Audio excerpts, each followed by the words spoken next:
నా close friend లవ్లో పడి పెళ్లి చేసుకున్నాడు. కాలేజీలో వాడు గ్రీకు వీరుడు, మ్యారేజ్ కాకముందు రాకుమారుడు. అంతా జరిగి జస్ట్ 1 month కాలేదు, ఎంత మారిపోయాడు గుర్తుపట్టలేనట్టు. పక్క చిక్కిపోయి మంచి లుక్కుపోయి ఫేసు పాలిపోయి జుట్టు రాలిపోయి ఈ దేవదాసు వాలకం దేనికంటే తను దేవిదాసు కావడం వల్ల అంటూ గుక్కపట్టి ఏడ్చాడు, ముక్కు చీరుకున్నాడు. ఒక్క చుక్క మందు కొట్టి ఫ్లాష్ బ్యాక్ చెప్పాడు. పొద్దున్న లేస్తూనే తన అందాన్ని పొగడాలి, మరి ఏ పూట కాపూటే తన ఐ లవ్ యు చెప్పాలి. ఏం కోరినా తక్షణం తీర్చాలిరా వరం, అతి సామైందిరా కాపురం, పెళ్లి క్షమించరాని నేరం.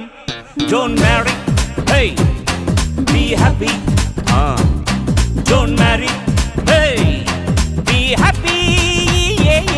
Don't marry.